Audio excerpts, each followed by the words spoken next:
Class 11-এ বহু স্টুডেন্টদের confusion আছে, এমসিকিউ কেমন দেবে, এমসিকিউ কি শুধু এমসিকিউ না অন্য ধরনের প্রশ্ন আসতে পারে। একটু ভালো করে যদি ক্লাসটা না করো আজকে, তাহলে কিন্তু পরীক্ষার হলে গিয়ে বিপদে পড়বে। প্রথমে বলি, এমসিকিউ যখন পরীক্ষায় প্রশ্ন দেবে দুভাবে হতে পারে। এক হচ্ছে OMR শিট, মানে গোল ভরাট করতে হবে, সে নিয়ে আমি পরে একদিন আলোচনা করব। আবার স্কুলে সেই OMR শিট খাতা দেখতে গেলে প্রযুক্তির প্রয়োজন হয়। OMR শিটে যদি ফিজিক্যালি খাতা দেখতে হয় তাহলে প্রবলেম হয়, চোখ ধাঁধিয়ে যায়। আসলে OMR শিট একটা মেশিনের মাধ্যমে দেখা হয়, যেখানে ইমপ্রেশনের ওপরে নাম্বারটা আসে। তাই জন্য বহু স্কুল এটা মনে করবেন যে টিক প্রশ্নের মধ্যেই মারবে, শুধু রাইট মারবে, যেমনটা আমরা মাধ্যমিক পরীক্ষার সময় করেছিলাম, টিক মেরেছি বা সঠিক উত্তরটা লিখেছি। তাই তোমাদের স্কুল কিন্তু সেটাও করতে পারে। তাহলে মোদ্দা কথা, এমসিকিউ দুভাবে আসতে পারে। কেমন কি প্রশ্ন আসবে সেটার জন্য আজকে কম্পোজড আপন ওয়েস্টমিনিস্টার ব্রিজ নিয়ে আমরা আলোচনা করব। যারা নতুন অনলাইন ক্লাসে ভর্তি হয়েছো বা আজকে আমার কাছে নতুন এসছো, তারা আগে কবিতাটা ভালো করে বুঝে আসো। জাস্ট ইউটিউবে গিয়ে লিখবে composed upon Westminster Bridge by friendly learning, পেয়ে যাবে। তা না হলেও আমি তোমাদেরকে গ্রুপে প্রোভাইড করে দেব। আগে দেখবে, তারপর এটা সলভ করবে। এখানে সলভ করবার সময় সব প্রশ্ন উত্তর তুমি পারবে এমন মানসিকতা নিয়ে নামলে কিন্তু হবে না। কিছু কিছু জায়গা তুমি পারবে না, সেগুলোই তুমি শিখবে। হয়ে গেল, তাহলে ভয় নেই, লাইফে আমি সব পারবো তা কখনো হয়? কিছু কিছু জিনিস আমি পারবো না, সেটাই তো শেখার জন্য এসছি। সব পারলে আমি আসবো কেন? তাহলে এবার চলে যাই প্রশ্ন উত্তর সলভিং এ কি কি ধরনের আসে। এমসিকিউ কি নিছকই শুধু এমসিকিউ? কিছু করব, তোমাদের কিছু বাড়ির কাজ দেব।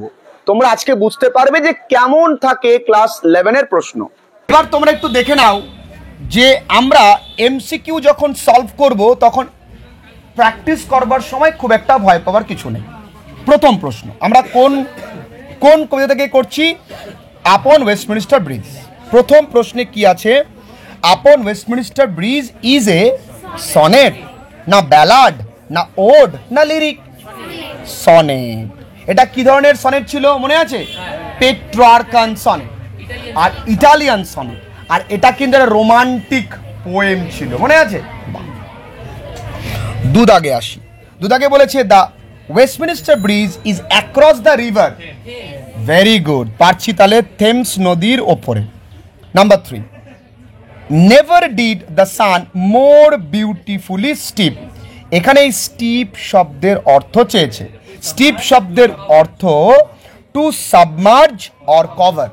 এই দুটোর বাংলা মানে লিখে নিতে হবে। সাবমার্জ আর কভার ইংরেজি, বাংলা হচ্ছে নিমজ্জিত। কি? নিমজ্জিত। ক্লিয়ার? আচ্ছা, এরপর আসো 4 দাগ। In upon Westminster Bridge the first splendour refers to. প্রথম স্প্লেন্ডার রেফার্স টু কি? The glory of the morning sun, তাই না? সকালের প্রথম সূর্যের আলো, মনে আছে তো? 5 দাগে আসি আমরা। The scene that the poet views in Westminster Bridge is কি? Calm and beautiful. Very good, calm and beautiful. বাড়িতে করেছো নিশ্চয়ই তোমরা। Number 6, the expression his own sweet will suggest the river. এই যে নদী তার আপন নিয়মে বয়ে চলে, এই যে নদীটা তার আপন নিয়মে, কবিতাটা ভালো করে দেখতে হবে কিন্তু, নাহলে তোমাদের অনেকের কাছে আজকে মনে হচ্ছে কি করছে, এরকম কোশ্চেন আছে, ভালো করে বোঝো। তাহলে কবি বলছে যে নদী তার আপন নিয়মে বয়ে চলে, তার মানে কি? মুভস অ্যাজ ইট প্লিজেস, যেমন মন চায় তেমন ভাবে সে কিন্তু চলে। 7 দাগ, the poet addresses god out of. এইটা একটু ভালো করে বুঝতে হবে। সবাই মনে করতে পারে ফিয়ার হবে না, এক্সাইটমেন্ট হবে না, গ্র্যাটিটিউড হবে না, তাহলে কি হবে? জয় অ্যান্ড, এখানে একটু আমার টাইপিং মিস্টেক হয়েছিল, এখানে জয় অ্যান্ড ওন্ডার,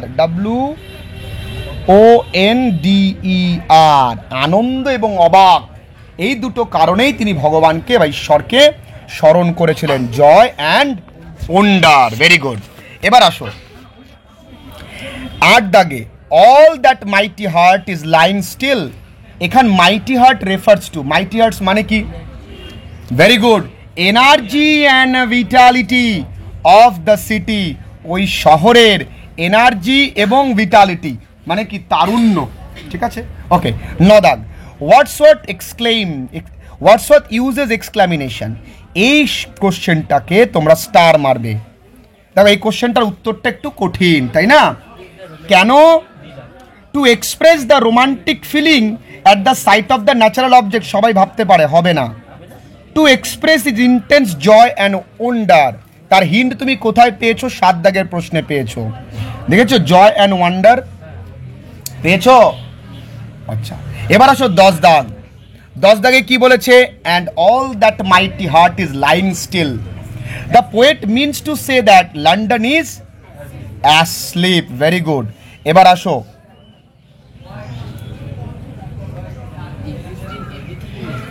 আচ্ছা, the poet believes that God exist in everything in nature. 12 দাগে আসো, while seeing the scenic beauty of London in the early morning, the poet feels tranquil. Very good. 13 দাগে আসো, বলেছে glideth is an archaic word. glideth মানে এটা কিন্তু আর্কেইক শব্দ, Latin শব্দ, এর বাংলা এর ইংরেজি মানে হচ্ছে moves easily.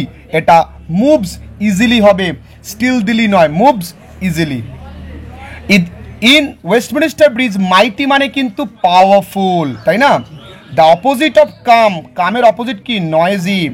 According to Wordsworth, the sun in his first splendour had never shone more beautifully or না rock valley rock and hill. মনে করে দেখো, প্রত্যেকটা এমসিকিউ করবার সময় প্রত্যেকটা অপশান পড়বে, তাড়াহুড়ো করবে না। হতে পারে সিদাগের উত্তরটা আরো প্রেসাইসলি দেওয়া, তো সেক্ষেত্রে ভুল করবে না কিন্তু। 17 দাগে, the river Thames flows freely as its own sweet will, because কি? There is no boat or ship to check it flow, কারণ না কি আছে? কোনো নৌকা আছে, জাহাজ আছে এর গতিটাকে আটকাবার জন্য।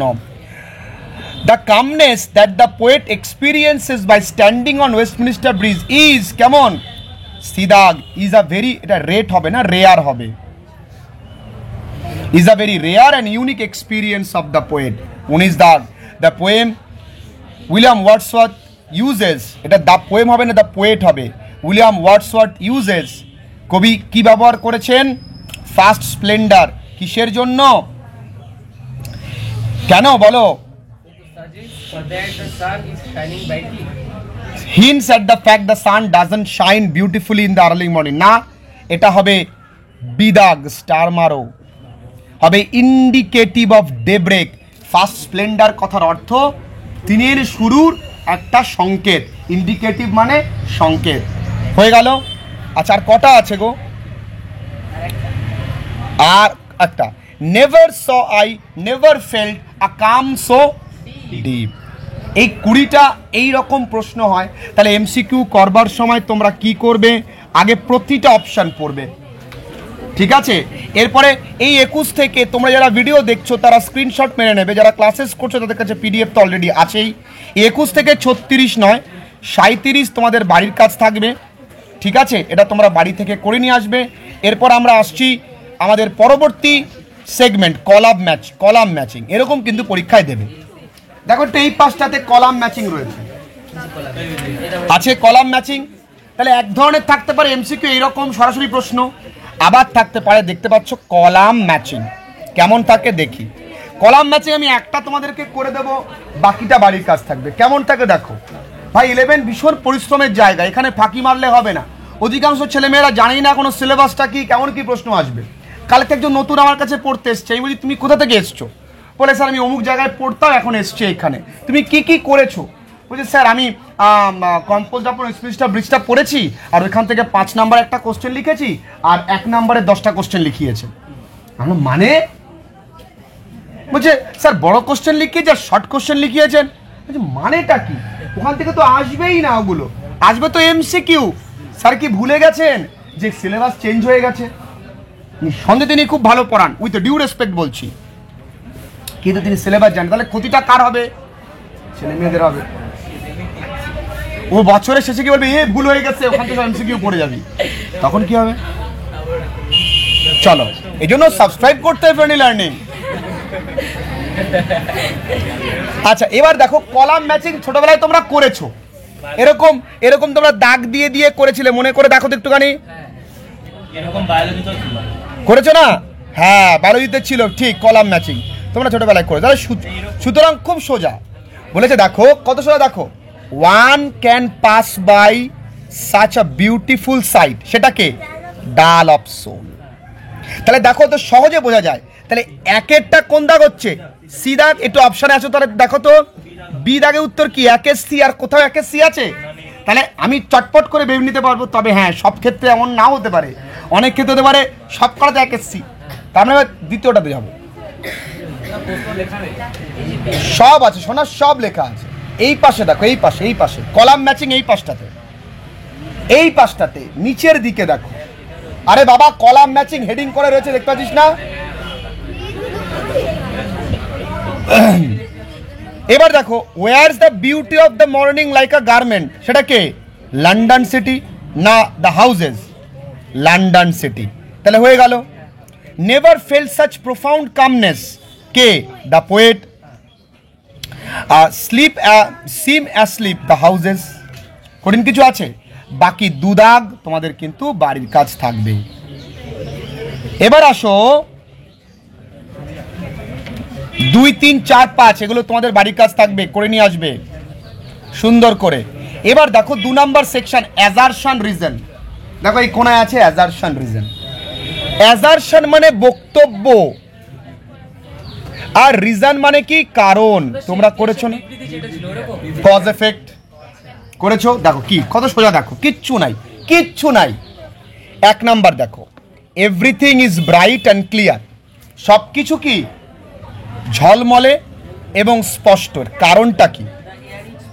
ইয়েস, তাহলে বিদাগের উত্তরটা সঠিক। The air is smokeless. পারলে আরেকটা করি, assertion. The river glides at his own sweet will, কারণটা কি? There is no water traffic. It is season of calmness. The tide ebbed away. There is no obstacles of adverse wind. না, there is no water traffic. হয়ে গেল। 3 দাগেরটা করি, দেখো 3 দাগের ভিন্ন। Silence rains all over the atmosphere, এর কারণটা কি? সাইলেন্স মানে নিস্তব্ধতা সব জায়গায়। তাকা আমার দিকে, তাকাই, ফাজলামো মারবি, পড়তে আসবি না আমার কাছে। আমি গলা বাজিয়ে পড়াচ্ছি, আড্ডা মারছি তোর সাথে এখানে, ফাজলামো মারলে অন্য জায়গায় যাবি পড়তে। Silence rain all over the atmosphere, এর কারণটা কি? দ্য সান ইলুমিনেটস অল, সূর্যের আলো সবার উপরে পড়েছে। তাহলে তো দেখো এবার কি বলছে, assertion is true but the reason is false. তাহলে এটাই ঠিক না? কারণটা ঠিক, বক্তব্যটা ঠিক, যে সব জায়গায় নিস্তব্ধতা রয়েছে, কিন্তু সূর্য উঠেছে বলে কি না? তাহলে দেখো both the assertion and reason are false, তা তো নয়। একটা তো ঠিক, both the assertion and reason are false but the reason is not correct explanation for the reason. Correct মানে দুটোই ঠিক, তা তো নয়, একটা ঠিক একটা ভুল। বুঝতে পেরেছো? 4 দাগেরটা কিন্তু বাড়ির কাজ থাকবে। এই ধরনের প্রশ্ন কিন্তু থাকছে। আবার ট্রু ফলসে আসবো, ট্রু ফলসও দেবে। বলেছে চুজ দ্য ট্রু স্টেটমেন্ট, তোমাকে কখনো বলবে ট্রু স্টেটমেন্ট, কখনো বলবে ফলস স্টেটমেন্ট বেছে নিতে। London seems to put on the attire of darkness, এটা কি সঠিক? তাহলে একেরটাই তো ভুল এখানে, তাহলে এটা তো ঠিক না। ভিজিবিলিটি ইজ নট ক্লিয়ার, এটাও ঠিক না। ইট ইজ মিড ডে, এটাও ভুল। তাহলে এখানে সঠিক কোনটা? There is smokeless. তাহলে ডি দাগেরটা সঠিক। বাকিটা তোমরা বাড়ি থেকে করে নিয়ে আসবে। এবার আসছে কি? Fill in the blanks. কি আসছে? Fill in the blanks. তাহলে দেখতে পেলে কত ধরনের প্রশ্ন আসে বন্ধুরা। এক এমসিকিউ মানে এমসিকিউ না। আচ্ছা, তোমরা এই ব্যাপারটা জানতে না? কে একটু হাত তোলো, যে এই বিষয়ে এত ধরনের প্রশ্ন আসতে পারে। আমি বলেছিলাম যদিও, তাই না? নতুনটা জানতে এই ধরনের প্রশ্ন আসবে। আচ্ছা, according to the title, Wordsworth compose the sonnet September 3, 1802। B দাগ। 2 দাগ, dash would be the dull of soul. তাহলে কি? Dull would be of dull of soul, মানে সোল অফ, আচ্ছা be of soul. One who can pass by such an enchanting beauty would be regarded as aesthetically blind. Very good, aesthetically blind. Dash seems to put on the beauty of the morning the London city, a sight so touching, the city now doth like a garment wear. বাদ বাকি তোমাদের বাড়ির কাজ থাকবে। তাহলে বুঝতে পারলে কেমন কি প্রশ্ন দেয় বন্ধুরা? বুঝাতে পারলাম যে কোশ্চেন কিন্তু এত ধরনের হয়। ক্লিয়ার করতে পেরেছি?